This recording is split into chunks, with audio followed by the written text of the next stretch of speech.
comparar al gobierno PAC con el gobierno chavista o madurista, ahí había una intencionalidad. Lo que pasa es que fue más fuerte, en este caso, el tema de la Corte Interamericana de Derechos Humanos, porque había otros elementos también muy emocionales alrededor de esto. Pero creo que siempre se ha pretendido buscar un agente externo como responsable o culpable de lo que pasa en el país.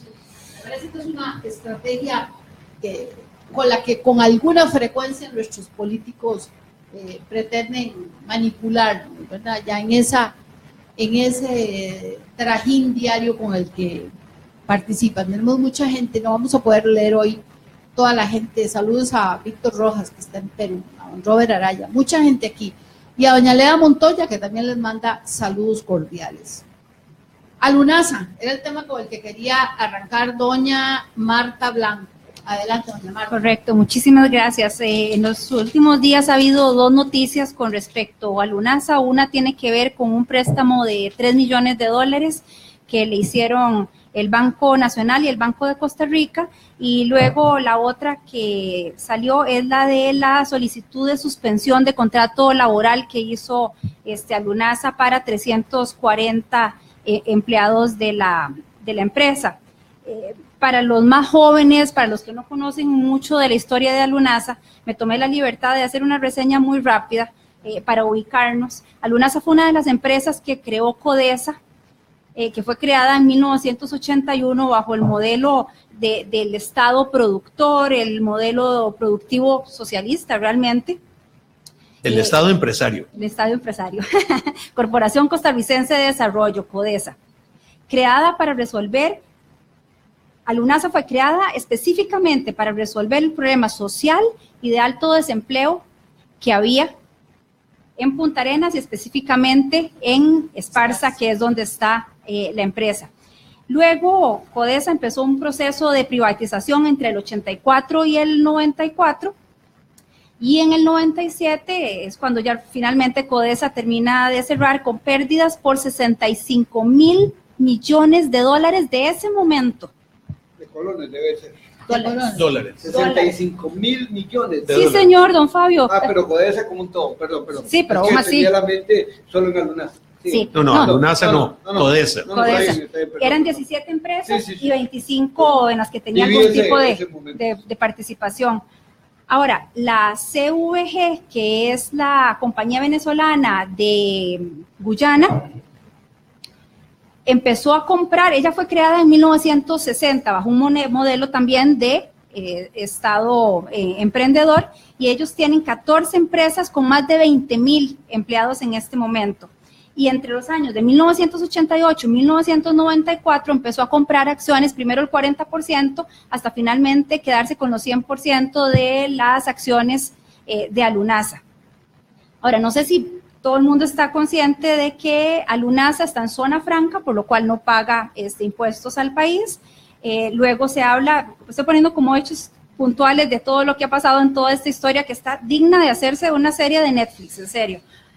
El Banco de Costa Rica presta $1 millón y el Banco Nacional presta $2 millones. No hay nada malo con eso, es una de las cosas que hacen los bancos, prestar dinero, parte de su cartera de negocios. Lo que pasa es que en ese momento la empresa tenía pérdidas por $10 millones. La mayoría de las 20 empresas que tiene la CVG en Venezuela tienen pérdidas. Me fui a ver toda la lista y la que más se llama Sidor, que es la que precisamente produce acero y aluminio, que es una de las que provee a Lunasa. Esta empresa, Sidor, en el 2016 perdió $1,300 millones. Y esa ha sido, Fabio, solita. $1,300 millones. El gerente de la empresa es un general venezolano que se llama Noel Martínez. En el 2016 se le acusó y se le cuestionó seriamente por el despilfarro de fondos. Aparentemente para ir a Venezuela, aunque sea de vacaciones, usa jet privado de $14,000 cada viaje. Tiene más de una docena de personas de su familia, su esposa, cuñada, etcétera, contratados dentro de la empresa, todos con salarios de miles de dólares. Y lo más grave aquí es que la CVB ya se pronunció diciendo que ellos no habían autorizado ese préstamo.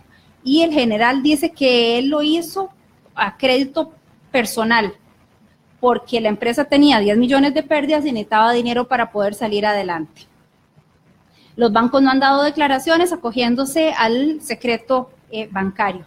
Ahora, viene la otra parte de la novela. El 27 de marzo, la empresa, justo antes de Semana Santa, la empresa paga los salarios de los empleados, pero una semana antes habían hecho la solicitud de suspensión del contrato laboral, acogiéndose al Código de Trabajo, entre los artículos 73 y 76, que uno de los motivos para poder pedir la suspensión del contrato es precisamente cuando no hay materia prima para producir, pero que no sea por culpa de uno, que sea por un motivo ajeno. Y Venezuela está diciendo que parte del problema es la grave crisis económica que ellos tienen y por eso no hay materia prima. Cuando vuelven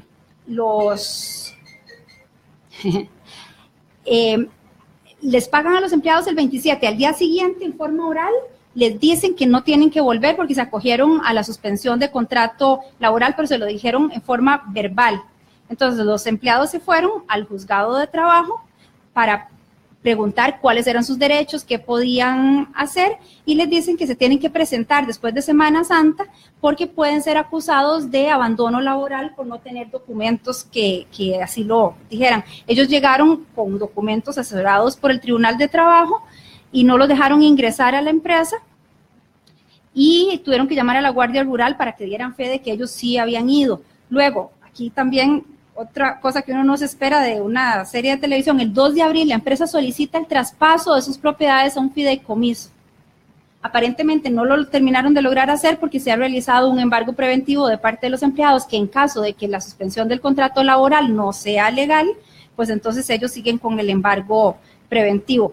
Y otra más, el miércoles 3 de este mes, se conoce que la empresa en ese momento tenía deudas con la Caja Costarricense de Seguro Social y con FODESAF por 500 millones de colones, lo cual es $1 millón de dólares. Y finalmente, como la cereza en el pastel, me encontré una entrevista que había de la CNN, no sé si recuerdan, a un ex magistrado venezolano que está asilado acá en Costa Rica, que fue muy cercano a Chávez en su momento, Luis Velázquez Alvaray, donde lo están entrevistando de CNN y él habla del general Guasipati, que es precisamente el gerente de esta empresa Lunasa, y lo acusan con documentos y todo de que él fue el actor intelectual del secuestro y asesinato de 3 niños de apellido Fadul y el chofer en Venezuela hace unos años. Y entonces el entrevistador de CNN le pregunta que por qué no hace la acusación, que si ya la presentó. Y él le dice algo que a mí me quedó dando vueltas en la cabeza y me dejó muy, muy triste. Y dice, es que usted no entiende que Venezuela no es Costa Rica, eso no es un Estado de Derecho. Yo hago la denuncia y nada va a pasar. Luego hay otro video casero que presentaron, creo que fue en la Teja, donde alguien estaba tomando a uno de los gerentes y ellos evidentemente están asustados, tienen miedo, algunos están enojados. Y este señor, cuando lo están grabando, lo que dice es, yo tengo el sublime derecho de llevarme a Lunasa de aquí y solo seguimos las instrucciones del presidente Nicolás Maduro. Esto es una triste noticia para la gente de Esparza. Sabemos que ahí no hay fuentes de trabajo y también el Estado empresario. Vemos que definitivamente una vez más se prueba que no es eficiente, no es eficaz. Bueno, para los que no saben, y complementando lo que dijo doña Marta, Lunasa es una empresa que se dedica a transformar el aluminio, el metal de aluminio, en diferentes productos, tipo las marcos de ventana de aluminio, lo que se pone para poner el gypsum, lo que se pone para hacer los marcos de las puertas, y demás, una serie de materiales de este tipo.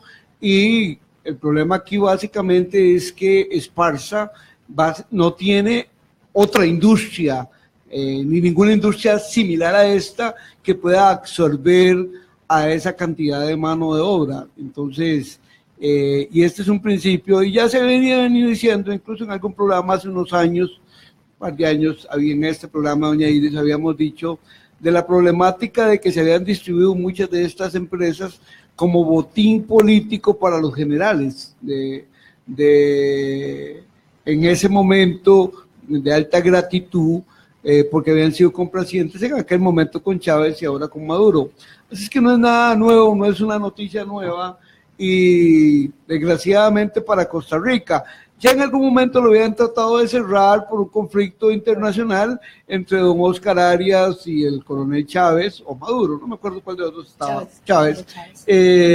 Y bueno, ahí terminó todo el mundo, incluso por primera vez vi a don Oscar bajar un poco el tono y ceder un poco el espacio para que no se cerrara a Lunasa, y se mantuvo abierta.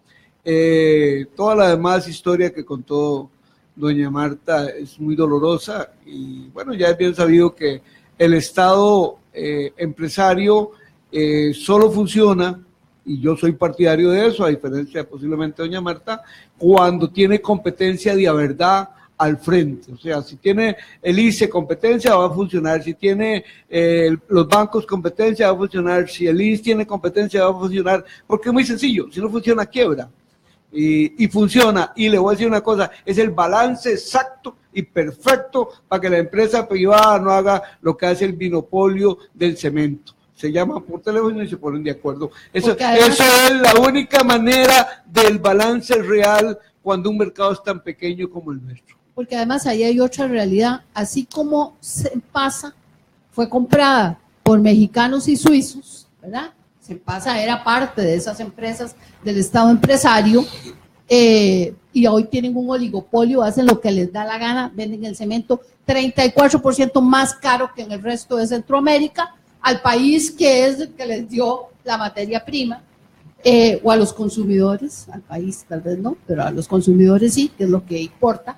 O sea, a nosotros nos venden el cemento más caro y han hecho todo lo imposible por deshacerse de sus enemigos o de sus adversarios. Veamos lo que pasó con Cementos David, que ingresando nomás a Costa Rica, pone el saco de cemento a 1,000 pesos más barato, e inmediatamente empieza toda la presión hasta que se tienen que ir del país. Yo quisiera también reiterar esto que dijo Fabio. Ya desde el gobierno de Oscar Arias, en el que efectivamente fue un conflicto aparentemente político, lo cierto era que ya los números no les daba a Lunasa. Y uno de los argumentos que da el gobierno de Venezuela es que la materia prima ya no la pueden conseguir con los mismos resultados. Y efectivamente don Oscar Arias baja la Cervis, porque son 400 empleados, pues estamos hablando de 400 familias, lo que eso puede significar en una economía de un cantón tan pequeñito como Esparza, donde por ahí pasan todos los gobiernos de turno y poco se hace. No sé si don Emilio se quiere referir a ello o pasamos a otro tema. Sí, con mucha frecuencia hacemos comparaciones entre los precios en Costa Rica con los precios fuera de Costa Rica. Y hay que recordar que los costos... Como los empresarios que hablan del precio de la electricidad en Costa Rica. Sí, y es que hay que recordar que la estructura nuestra es mucho más pesada y más cara.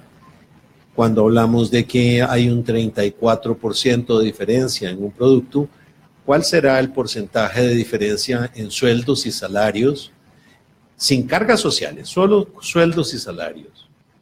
Perdón, Costa Rica es un país de renta media. Todos los demás países de Centroamérica son de renta baja. Y en consecuencia, las comparaciones son comparaciones que nos pueden conducir a error. Creo que en el caso de Lunasa es una víctima de la situación que vive Venezuela. Qué lamentable. Creo que Lunasa, independiente de la compañía de Guyana, podría conseguir la materia prima y demás. Si la pusieran a la venta, probablemente grupos económicos dentro y fuera del país podrían terminar por adquirirla y seguir importando aluminio a los valores internacionales, porque el aluminio es un producto que se cotiza en bolsa, no es un asunto de precio antojadizo y oculto. Parece que vamos a tener problemas en Esparza, parece que la aventura de Alunasa da un nuevo giro. Esperaría que no fuera estatizada, sino que la empresa privada recogiera lo que quede, lo refinanciara y lo constituyera en una empresa productiva para bien de todos, consumidores, empleadores y Estado. Y si el Estado se la dejara, les pregunto, ¿habría la posibilidad de pensar que haya una copropiedad entre bancos del Estado o empresarios estatales y los trabajadores? La ley no permite, doña Iris, que los bancos del Estado sean accionistas de empresas. Tienen que deshacerse de ellas. Y me parece que la participación accionaria de los trabajadores es desde un punto de vista social muy conveniente, pero esos trabajadores no tienen el poder económico para cazar $20 millones y refinanciar y reflotar la firma. Ahí la única manera sería... Y por otro lado, el Estado nuestro tampoco. A través de una cooperativa o una cosa así, donde un grupo, la cooperativa sí tiene la capacidad económica como para decir, vamos a avalar, no podrían prestar porque tienen poca liquidez normalmente, pero podrían avalar y sí tienen como avalar $20 millones. Claro. Lo que no sé es si la capacidad de los empleados que harían tienen la capacidad para la funcionalidad, porque si me dice que el capital privado y capital de los trabajadores, digamos, a ver, no sé qué porcentaje, estoy solo haciendo una pregunta, pero a ver, que haya un sector empresarial que tenga interés, más los trabajadores como parte, no sé, un 10, un 15, un 25, un 50%, para que también los trabajadores queden como parte de los propietarios de esa empresa. Yo no le veo a ningún grupo nacional más que las cooperativas como tratando de dejar a los empleados. No lo veo. Y cualquier otro grupo internacional no va a tener ningún interés en hacerlo, ¿verdad? Entonces, porque así es la realidad del mercado. Ahora, la empresa es absolutamente viable porque son viables en el mundo y es viable porque el aluminio se vende internacionalmente, no es que solo Venezuela sea el distribuidor. Por supuesto. Entonces, conseguir la materia prima es muy fácil y el mercado de venta está asegurado porque nunca ha tenido problemas de venta. Bueno, hay un asunto aquí con respecto al tema de los empleados. Yo evidentemente no tengo la plata ni el interés en comprar a Lunasa, pero si yo comprara a Lunasa, yo dejaría a los empleados que están, a los que se necesiten. Evidentemente, como empresaria no voy a tener a más gente de la que se necesite, y eso sí, ya las reglas del juego empiezan a cambiar, ya no es una empresa asistencialista de pobrecito, sino que la persona, pero todas estas personas tienen capacidades técnicas de manejar la maquinaria, son las de producir, son las que conocen. Exactamente. Ahora, no es inusual a nivel mundial que los empleados sean accionistas de las empresas. En Alemania, por ejemplo. Y de hecho yo pienso que en Estados Unidos hay muchísimos, ¿sí? Y es una forma muy eficiente de asegurarnos la lealtad y el trabajo duro de los empleados, porque ellos son parte de esto. Si yo trabajo duro, voy a tener mejores rendimientos sobre mi trabajo y sobre mi inversión. Así que yo creo que sí es algo que hay que ir valorando de cómo hacer para incluir más a los empleados dentro de los beneficios que dé el sector privado. Claro. Bueno, ¿y por qué no el público? Pero es perdón, pero tal vez, porque si no María Fernanda me va a sacar la tarjeta triple roja. Vamos a un corte y ya casi estamos de regreso.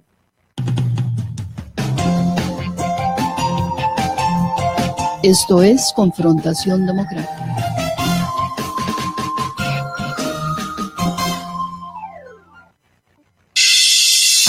Primero en deporte. Primero en deporte. De 4 a 5 de la tarde. Primero en deporte. Primero en deporte. Primero en deporte. Noche de estrellas,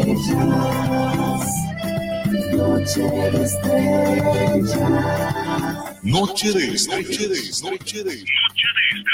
De lunes a viernes, de 7 a 8 de la noche. Noche de estrellas.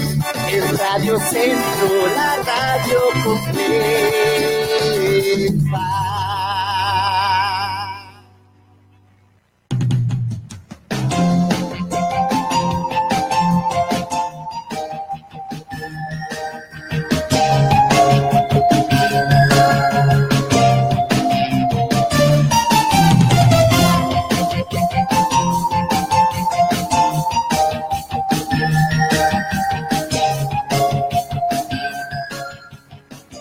Regresamos a Confrontación Democrática. Esta tarde con nosotros la ingeniera Marta Blanco, el máster Emilio Bruce y el doctor Fabio Chávez, empresarios, lunes de empresarios. Siempre le dedicamos el inicio de la semana a este sector productivo del país, porque queremos también desde la perspectiva de ellos analizar los acontecimientos que usted lee, ve o escucha en los medios de comunicación. Yo quiero, primero saludar a Víctor Rojas, que nos dice que está escuchándonos desde Lima, Perú. Dichoso, Víctor, uno de los países más hermosos que he conocido. Y que se come bien. Sí. Y rico. A mí él me invitó cuando estuve por allá a un restaurante, por cierto, llegó Chayanne. Debe haber sido un restaurante muy distinguido. No. Para que estuviera usted con Chayanne. Todo era delicioso. Debe ser la Rosa Marítima, ¿sí? Sí, la Rosa Marítima, la que queda ahí al frente del centro comercial del Arco. Mario Quiroz, compañero, cuando viene acá al programa. A don Manuel Hernández, a don Israel Calvo, ya le voy a contestar luego por el inbox. A don William Barrantes, a don José Alexis Ramírez, a don José Robelo, a Luis Carmona, a Andrés Henrich, a Sonia Miranda, a Sandra Hidalgo, Luis Barahona, a William Rodríguez, Brian Madrigal, Héctor Arce y a Pinceladas de mi Tierra. Gracias por estar con nosotros esta tarde aquí en Confrontación Democrática. ¿Carretera San Carlos o Centro de Convenciones o Gabinete? ¿Con cuál arrancamos? Don Emilio vuelve para todos lados, Fabi, ¿qué hacemos? Hablemos un poco de lo hipotético del gabinete, ¿verdad? Aunque se ha especulado mucho y han llegado listas que dicen ser de muy buena fuente, la verdad es que seguimos viendo debe ser para quemar esos nombres, que todavía el presidente no ha tomado las decisiones. Bueno, sí, podría ser, ya se han aplicado muchas veces esas tácticas de quemar nombres para que estos no sean, ¿verdad? O tantearlos. Tantearlos. Don Rodolfo Pisa nos decía que él está a disposición de don Carlos para lo que lo crea a bien y que tenga sus capacidades. Yo creo que eso ya también tenía algún grado de letra menuda en el canto de las hojas, que no es tan cierto. Empecemos con la realidad. La realidad es que hoy los periódicos, cuando él dice ya no va a haber un nuevo plan fiscal o no habrá más plan fiscal, uno le dice, ok, ¿es Hacienda o es a la presidencia? Yo voy a dar mi opinión y espero que don Rodolfo no se moleste, pero yo pienso que en la presidencia don Rodolfo o don Otón son un error. No son personas que son buenas para negociar. Imponen sus criterios y ya sabemos que ese arte de ser ministro de la presidencia en este país es casi de franciscanos. Así es, bueno, yo también coincido con vos y me gustaba más la posición que anduvo la semana pasada, que era el de Relaciones Exteriores, pero bueno, don Carlos tendrá la última palabra y creo que sí, los partidos políticos tradicionales vuelven a cometer el error de pensar en que no tienen que ir a cogobernar.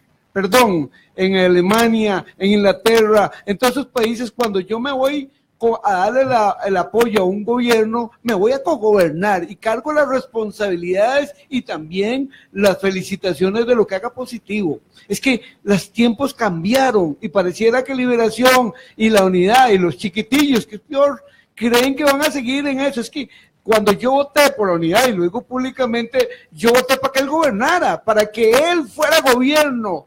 No tuvimos la mayoría, no quiere decir que él no tiene la responsabilidad de hacer por mí lo que debió haber hecho. Es que tiene esa responsabilidad.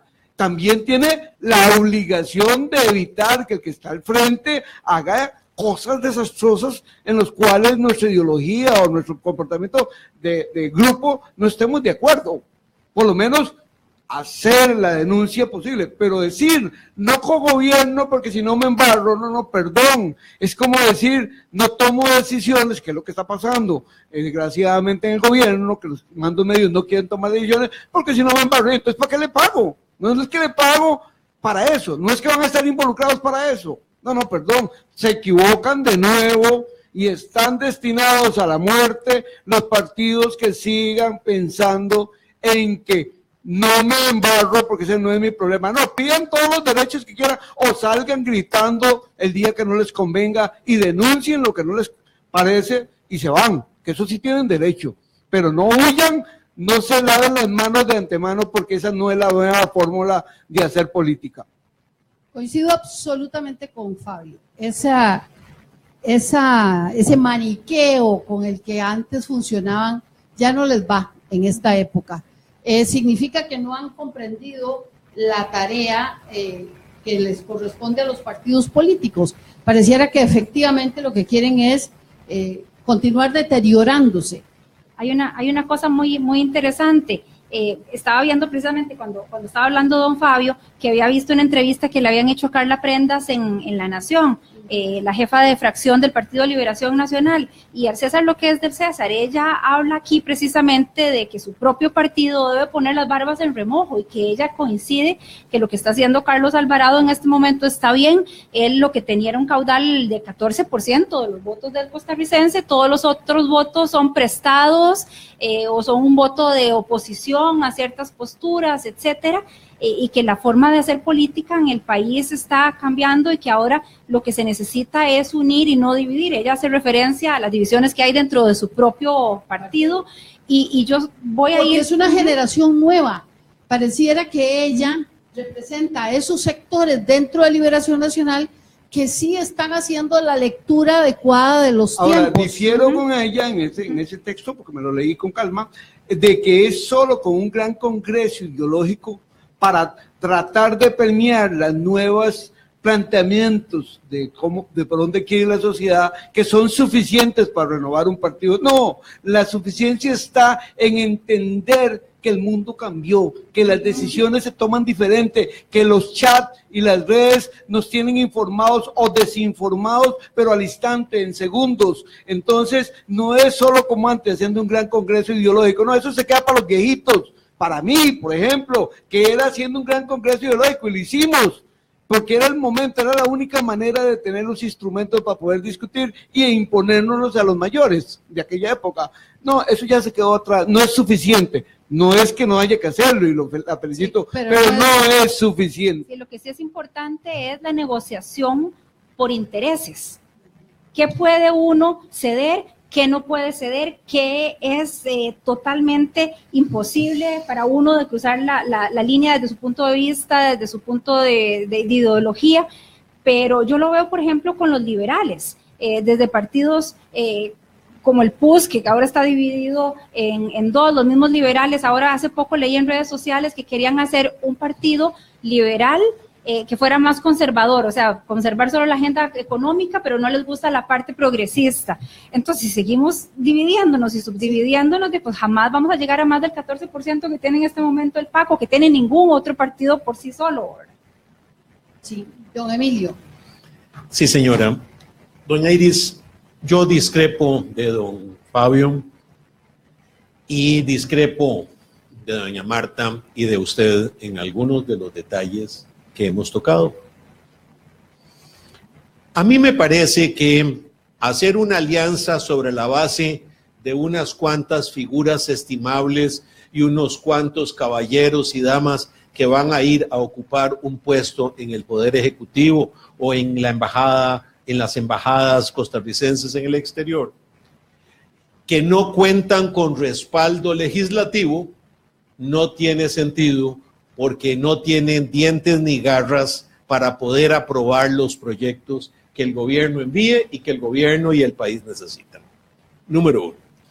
Número 2, me parece que el señalar que la vía de uno de los partidos políticos, creo que de dos, creo que el PUSC y el PLN van orientándose en ese sentido, es tener una agenda nacional negociada de proyectos que creen ellos coincidir con el PAC, y no solamente coincidir, sino que consideran son valiosos para los costarricenses.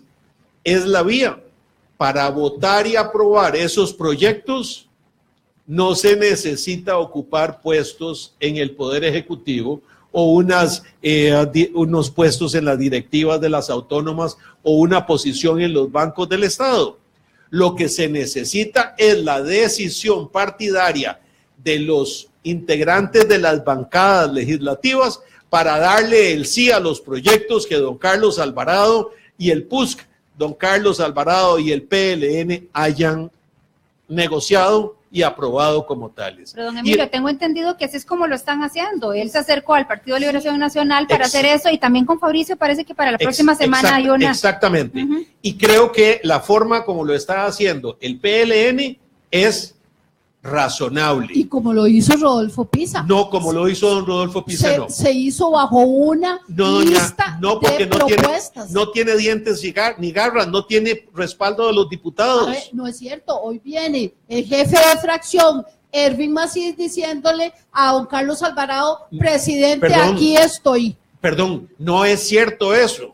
No es cierto lo que usted asevera. Es falta la mentira, la noticia. Él señaló anteriormente que la alianza con don Rodolfo no vinculaba al Partido Unidad Social Cristiana. Pero estas son nuevas declaraciones. Claro, el decirle al presidente, yo estoy a sus órdenes, es lo que van a decir todas las fracciones. Todos van a recibir los proyectos y los van a analizar. Él dice algo más. Le dice algo así como soy un soldado. Yo le voy a decir a don que no tiene apoyo en la Asamblea Legislativa. Si no lo tiene porque es un inútil. Le voy a decir, él fue mi candidato. Pero si no es capaz de convencer a 5 de los 9, es que es un inútil. Porque la negociación que la hizo bajo principios y bajo fundamentos ideológicos, que es lo que fundamenta el partido. Que fueron rechazados por el comité político y el comité ejecutivo y el directorio del partido. No fueron rechazados. No fueron rechazados. Dijeron que no. Lo dejaron libre, que es diferente. Sí. Pero le voy a decir una cosa. Pero sin compromiso para el partido, que era lo importante. Pero le voy a decir una cosa. ¿Y se acabó la alianza? Sigo otra vez diciendo lo mismo. No tiene un voto. Si la gente, vamos a verlo, que está en el Partido Unidad manejando, yo no estoy criticando solo a Rodolfo, estoy criticando al partido, a mi partido. Estoy diciendo que si están pensando así, vamos a hacer uno de los cadáveres muy pronto. ¿Por qué? Porque tampoco estoy de acuerdo en Liberación Nacional. O sea, es que esa cuestión de que yo les ayudo si estoy de acuerdo, no, vamos a buscar el consenso. Y cuente sobre la base de la agenda nacional. Al revés, cuente de antemano que si llegamos a un consenso me tiene a mí a brazo cruzado. Y no, vamos a ver, no, es que se ha sido la oposición tradicional y aquí están las consecuencias, disminuyendo cada vez más un partido. No, dejemos de pensar como lo que somos, unos viejos. No, pasemos a pensar como los muchachos jóvenes que son diferentes. Y que dice que ahora hay grupos, exactamente, que hay grupos que nos van a andar marcando. Y yo les diría a esos grupos, no suelten el acelerador, critiquen día y noche lo que tengan que criticar. Y es más, plantéense un gobierno en la sombra para que cada vez que el gobierno falle, también le majen el zapato si tengan que majarlo. Porque eso es lo nuevo, eso es lo que está funcionando. Así es que así tiene que ser. Si los partidos siguen enconchados, que no me toquen, que yo ese muerto no me lo gano, y el país espedazándose. Víctor Orbán ganó en Hungría de la ultraderecha, se considera que es casi como un Marine Le Pen en Francia, este fin de semana, con una alianza de 817 puntos. Aquí la gente se burló y criticó a Rodolfo Pisa porque llegó a un acuerdo de 81 puntos concretos. ¿Qué cosas hacer? ¿Qué no cosas de hacer? Y Víctor Orbán en Hungría acaba de ganar ser el primer ministro por un 47% de los votos con 817 acuerdos firmados. Yo creo que partir, a ver, Liberación Nacional debe tener 1, 2 o 1000 proyectos muy queridos. Entonces, sentarse con el presidente y decirle, mire, para nosotros Iris, esa es la agenda nacional. Esa es la prioridad. Esa es la agenda nacional, pero la negociación de la agenda nacional no es privativa de tener 3 miembros de la Junta Directiva del Banco Nacional, 6 embajadores en Europa, 3 en América del Sur. A propósito, Liberación Nacional dice que no tiene ningún interés en ningún puesto. Así es. Pero luego preguntan que cómo van a armar los bancos. Que a mí me llamó la atención. Esa es responsabilidad de quien hace oposición, el cuestionar las cosas y el disentir de las cosas de las que se discrepa. En el área más sensible, las juntas directivas de los bancos, hipocresía, se llama eso. Pero Fabio, después de lo sucedido en el Banco de Costa Rica y en el Banco Nacional, ¿cómo no van a preguntar? Si no meto las manos, no las meto. Donde Liberación Nacional tenía directivos. Claro. No, perdón, doña Iris, el PAC en el Banco de Costa Rica tiene 7 de 7. Ajá, el señor Raven es de las PAC. Ya no está, renunció. Bueno, no, renunció, renunció. En aquel momento en que Raven estaba todavía, eran 5-2. Así, pero no se opuso a ninguno de los 2 o 3 créditos que se están cuestionando. Y eran miembros de Liberación Nacional. No juguemos de casita. Yo estuve ahí muchos años y sabe uno el poder que pueden tener. No, eso no es así. Bueno, aquí ya María Fernanda nos va a matar. No pudimos decirle a algunos, a don José Rojas, don Francisco Fuentes, don Juan José Castro, don Olivier Pérez, don Miguel Campos, don Alejandro Barahona, doña Maritza Calvo, doña Patricia Mora, doña Dalía Calderón, don Carlos Manuel Monge, don William Solano, don Roy Falcón y muchos más. Que muchísimas gracias por estar con nosotros también en Facebook Live. Mañana, si les parece, nos volvemos a encontrar. Vamos a tener un programa interesantísimo. Les aseguro que sí. Ojalá nos puedan acompañar. Hasta mañana. Confrontación Democrática.